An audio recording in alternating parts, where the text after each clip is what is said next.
Now looking back, I know and I appreciate now that when you grow up in a colonial system or in whichever system you grow up, people who design that system design in such a way that they will produce a certain kind of people because they give them a certain kind of information, they expose them to a certain kind of information, and they keep certain kind of information away from them. So you grow up with a certain attitude. You are shaped. Your mind, your attitude, your values are shaped. Your world is shaped. And you are deliberately discouraged to appreciate anything about you because you are not supposed to know or to imagine there was anything good in your pre-British experience. So your people in the pre-British era were primitive, they were backward, they didn't know anything, they did not even know anything about God. Now you know about God, you know about Jesus, you're saying the rosary. Remember, I was saying the rosary. All these things are packaged in such a way that you look at the British and you admire them greatly. Let's talk about colonialism. Okay. According to Merriam-Webster's dictionary, the definition of colonialism is the domination of a people or area by a foreign state or nation. Another definition is the practice of extending and maintaining a nation's political and economic control over another people or area.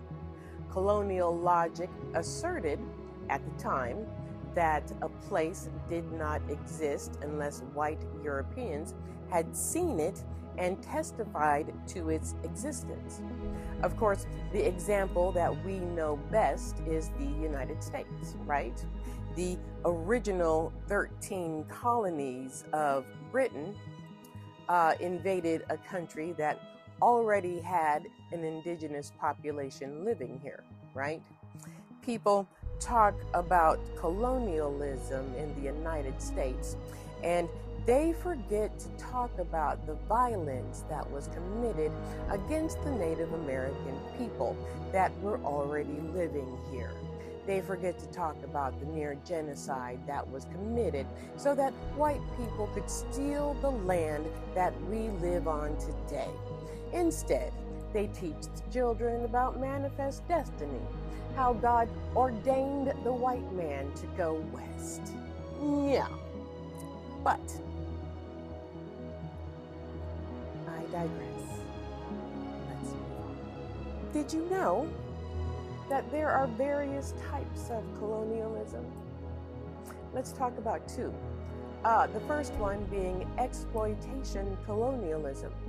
That involves fewer colonists and focuses on the exploitation of natural resources like diamonds or labor to the benefit of the metropole, like when you accidentally land in a country that you were not intentionally looking for, but you find gold. So you enslave the indigenous people there until you accidentally give them measles and the smallpox. So then you turn around and you go to another country, say like Africa, and you ship them in and you enslave that population. Something like that. But I digress. Okay. Where was I? This form consists of trading posts as well as larger colonies where colonists would constitute much of the political and economic administration unless you enslaved them. The European colonization of Africa and Asia was largely conducted under the auspices of exploitation and colonialism. Have we talked about the Berlin Conference yet? Another form of colonialism is settler colonialism. Settler colonialism involves large-scale immigration by settlers to colonies, often motivated by religious, political, or economic reasons. This form of colonialism aims largely to supplant prior existing populations with a settler one and involves a large number of settlers immigrating to colonies for the purpose of establishing settlements. Now, can you think of an example besides the United States of settler colonialism? Now, people tout the positives of colonization, yes, but they're typically the ones who weren't impacted by it. Yeah. Now, let's use the United States as the example. When people tout the positives of colonization, they aren't asking how many of our indigenous tribes are left. They're not asking that. They're not asking how much of the indigenous culture is left. No, they don't talk about indigenous children who were taken from their tribes and put into residential schools to have their culture beat out of them because the sole purpose of kidnapping them was to eradicate the indigenous lifestyle. They weren't talking about that or asking those questions. No. But I digress. Some of the not so positive impacts of colonization that people don't talk about is the spread of diseases like measles and smallpox, detribalization, exploitation, genocide, and enslavement. And I'm going to say enslavement one more time because I can. The European colonial system took approximately 11 million Africans to the Caribbean and to North and South America as slaves. Because we are watching colonization firsthand, and we've been watching colonization firsthand for years. I'm going to add apartheid, loss of familial land, loss of familial ties, loss of familial lines. The indigenous population is at the mercy of the colonizer. Good morning, Africans. Actually, it's not good morning. It's almost 2 p.m. It's actually 2 p.m.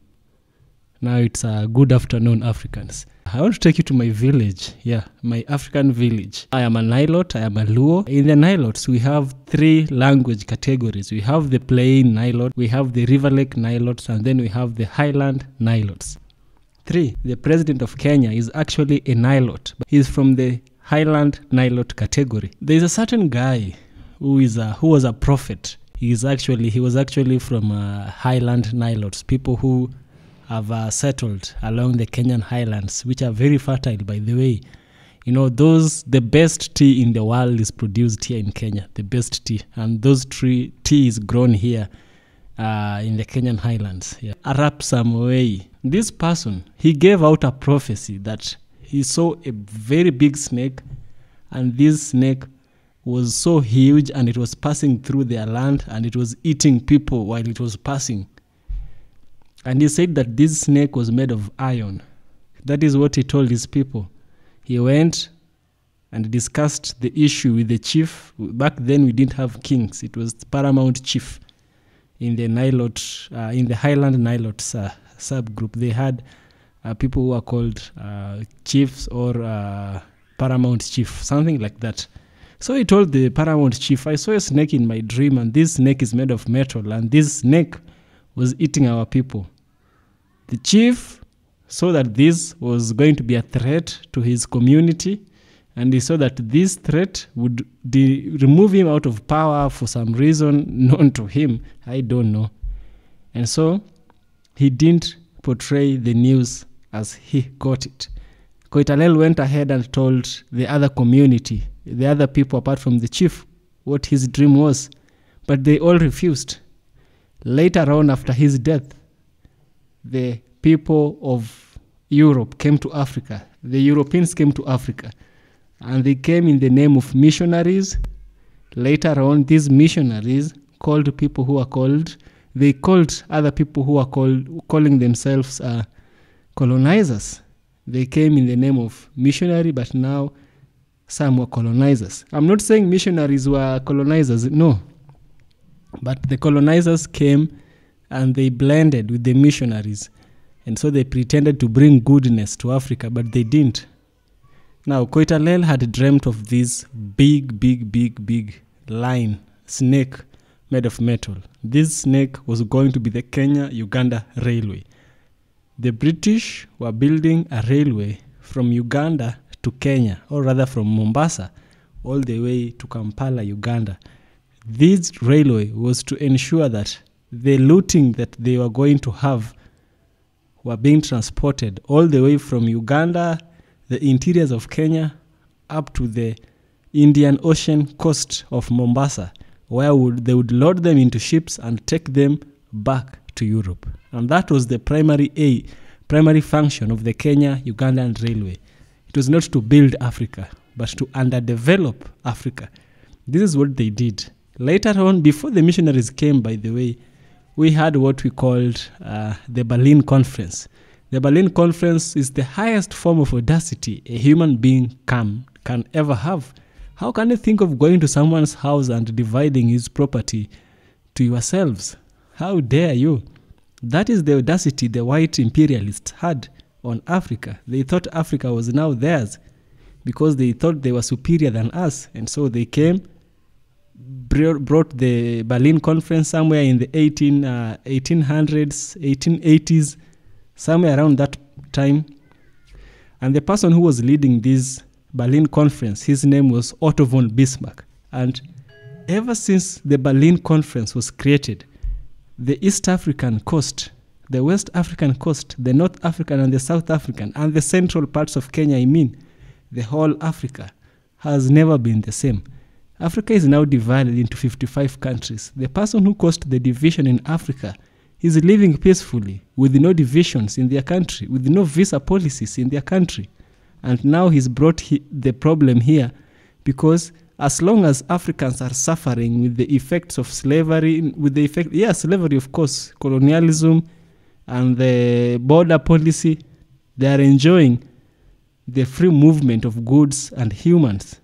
But why? Our division makes them stronger. Now, I don't want to talk much into this video. There is a video that a woman is trying to explain how the Berlin Conference, how colonialism affected Africa. And also, Kwame Nkrumah was right into bringing the countries together into one nation, even though some few rotten apples were not upon this idea. Now, without further ado, let's dive into this video, and then I shall share with you my thoughts by the end of the video, where we shall also have deep critical analysis. Let's dive in. Do you know that Africa has been put in a structural trap by Western colonialism? It led to the results many parts of Africa is still facing struggles like poverty, malnutrition, and instabilities. Listen to African expert Fidel Cabo explains. There's a very simple, straightforward explanation, which is the colonial legacies. And of course, a lot of people say, well, come on, colonialism is over. It's been, several decades since independence. But we have the unfinished business of decolonizing economic structures. So I focus on the economic structures that actually produce the results that we're looking at. So when it comes to the colonial role that was imposed on the African continent, it can be summarized in 3 basic points. Number 1, we're supposed to be the place for cheap raw materials for the industrialized world. We still play that role today. Number 2, we were supposed to be the place that consumes technology and industrial output from the global north. We still play that role today. And number 3, and most importantly, we're supposed to be the place where obsolete technologies, assembly line manufacturing that is no longer needed in the industrialized world is outsourced to us under the label of development, cooperation, job creation, technical assistance, all of that. But effectively what it does is that it permanently locks us at the bottom of the global value chain. That was the role we played during colonial times, and unfortunately that is the role we continue to play today. So colonialism of course, was not a system for development. It was not designed to achieve sustainable development goals or a just transition or justice or anything. Colonialism was a system of extraction, of abuse. We should not be surprised that the same colonial structures, economic colonial structures that persist today, are producing these bad results of malnutrition, of poverty, of socioeconomic exclusion.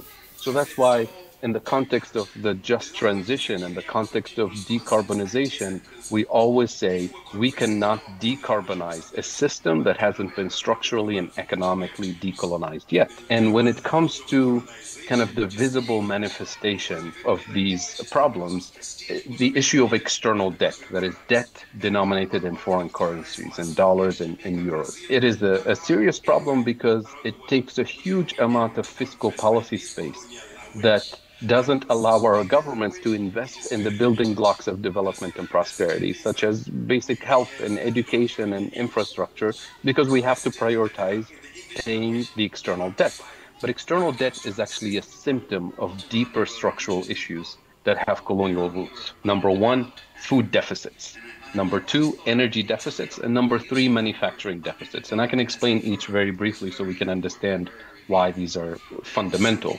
When I say food deficits, according to UNCTAD, the UN Conference on Trade and Development, Africa today imports 85% of its food. 85%. When less than 100 years ago, during colonial times, we used to be the breadbasket for colonial powers. And what happened is that there's a redesign of the system as soon as we gained independence. In 1955, for example, in Europe, at the Treaty of Rome meeting, the Europeans said we have a food security problem for Europe because they were so dependent on Africa. And that introduced the common agricultural policy, which is in place to this day. So what is CAP? It's heavy agricultural subsidies to produce the core crops in Europe, such as corn and wheat and soybean and the core food security items. And of course, it wasn't just Europe that did that. It was the United States, Canada, Australia, the former Soviet Union, which is why Russia and Ukraine today dominate the grain industry. And what it did is that it forced African farmers out of business because they couldn't compete with the subsidized wheat and corn coming from the global north.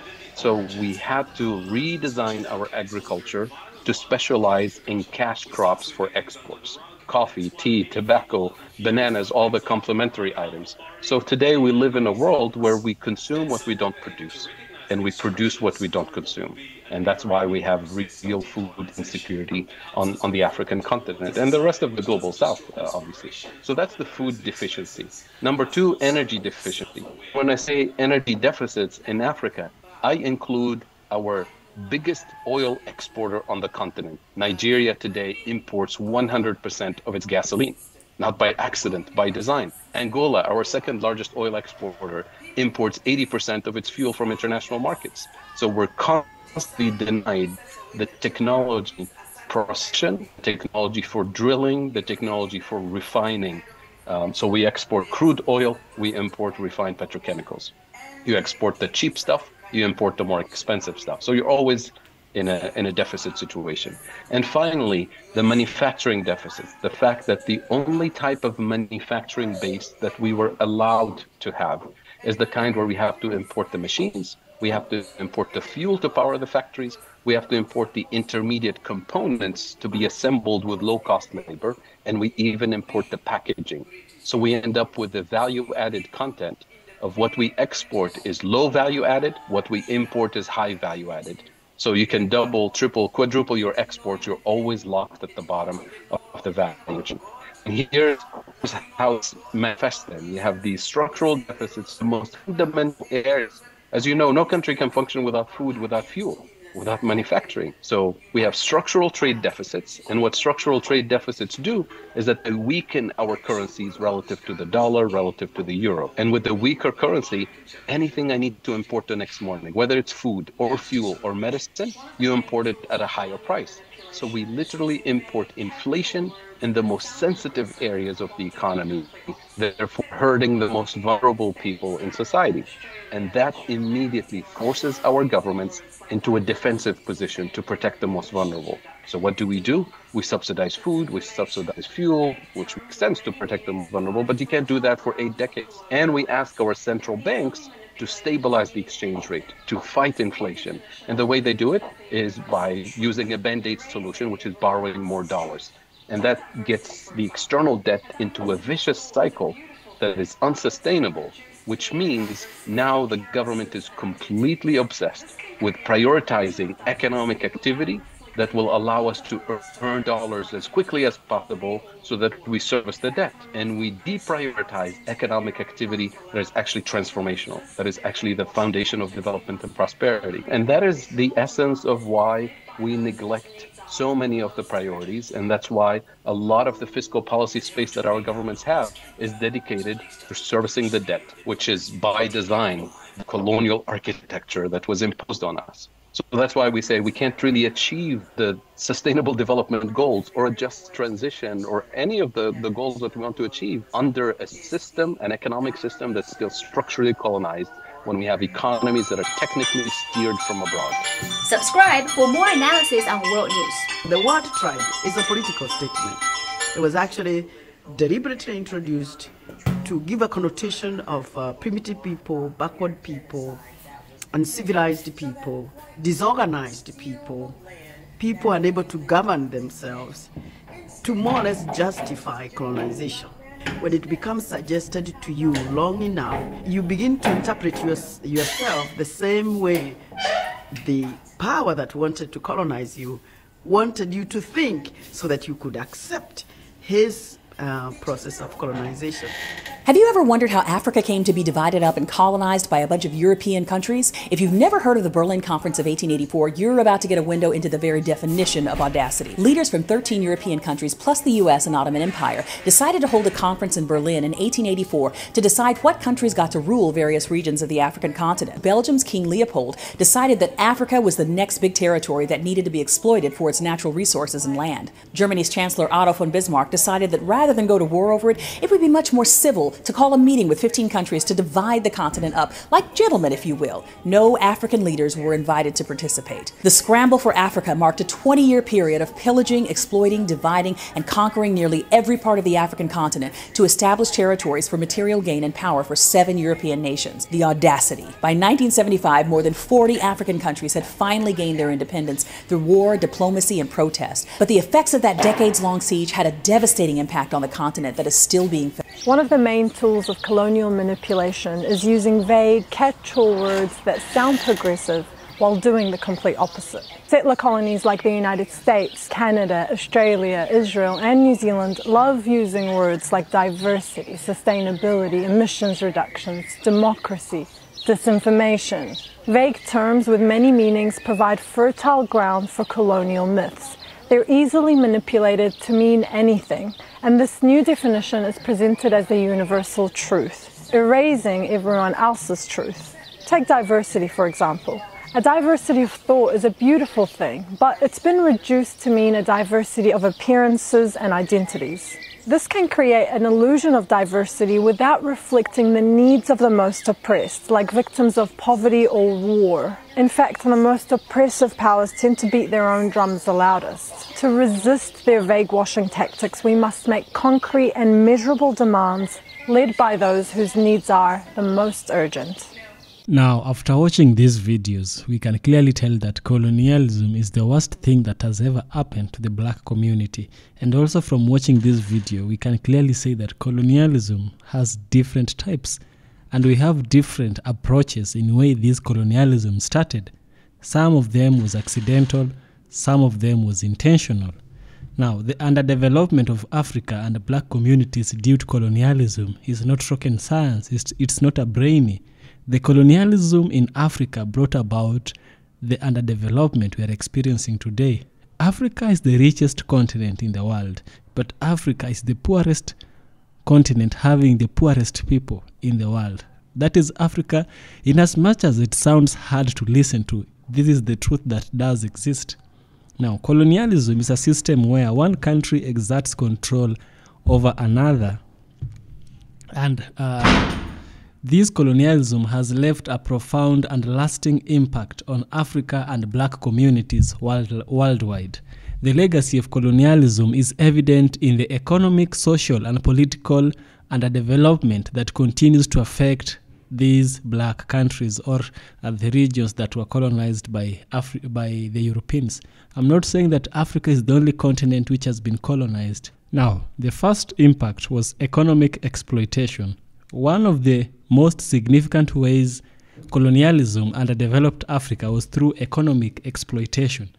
European powers extracted vast amount of resources from African colonies, including minerals, agricultural products, and human labor. This extraction was often done with little to no compensation for the local communities or the local population. The wealth generated from these resources was used to fuel the industrialization and economic growth of European nations, leaving African economies dependent and underdeveloped.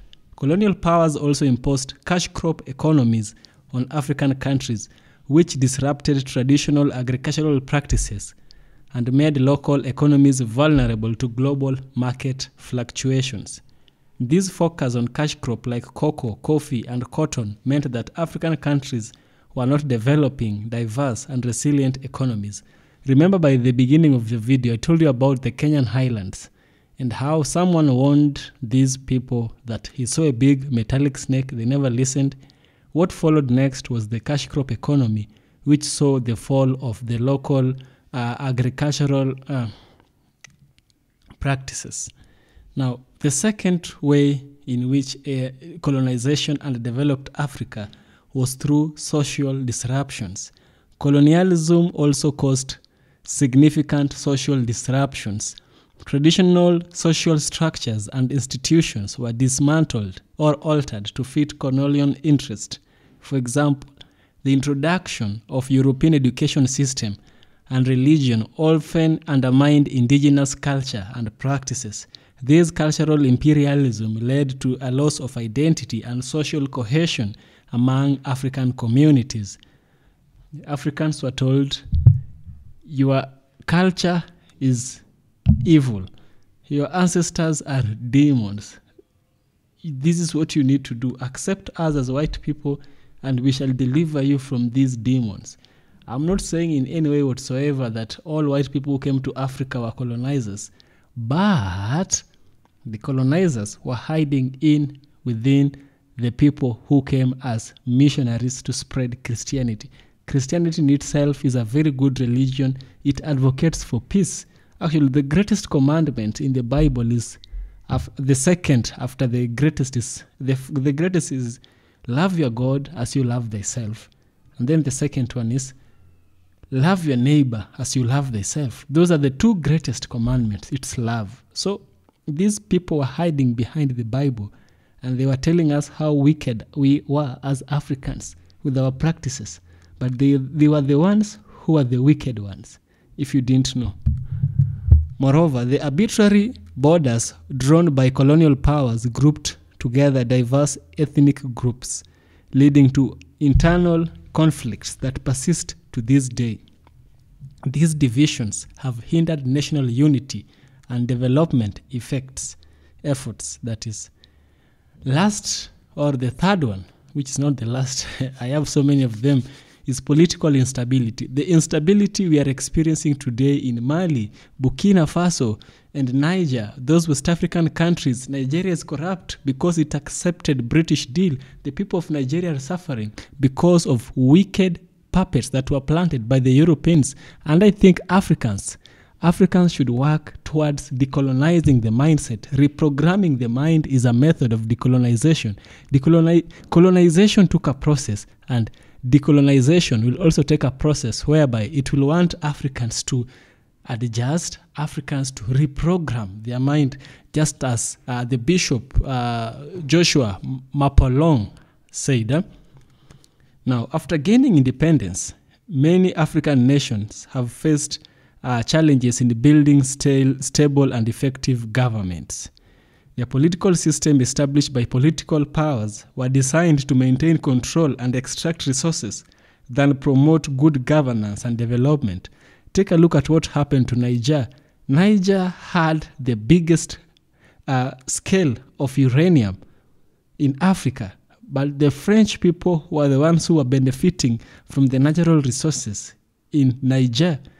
The uranium in Niger is what was powering France, while the average Nigerian person didn't have electricity. I told you before, Africa is the richest continent, but Africa is also the poorest continent in its population. The people of Africa are poor, but Africa itself is rich. We are made poor by the systems of this colonization. Now, this lack of political participation and representation has created a legacy of weak institutions and governance structures that many Africans continue to struggle with today.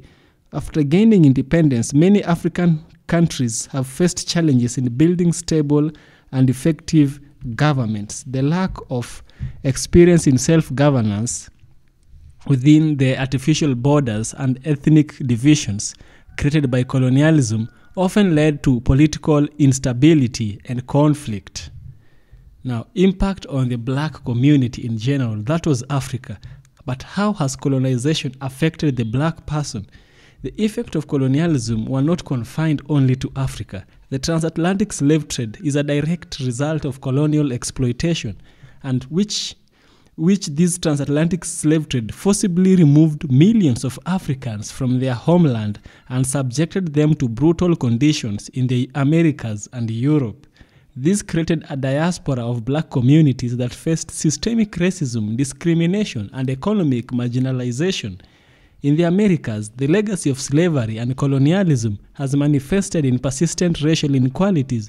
Black communities in America often have less access to quality education, healthcare, and economic opportunities. The system of racism that originated during the colonial period continues to affect these communities, contributing to cycles of poverty and underdevelopment. That's too much in such a short time, but now let's have a conclusion to this video. Colonialism has had a lasting and detrimental impact on Africa and black communities worldwide. The economic exploitation, social disruption, and political instability which was caused by colonial rule have left deep scars that continue to hinder development. Understanding this history is crucial for addressing the ongoing challenges faced by these regions and communities, and for working towards a more equitable and just future. Colonialism is the worst thing that has ever happened to a black person. Yes, I'm ending the video here. Kindly, if you support my work, be sure to subscribe. I will so much appreciate. Thanks for watching. This is EFK Original Documentaries. I'll see you in the next one, where we shall also discuss matters affecting black people. Let's dive next. Yeah. Remember, stay African, love Africa. We love you guys.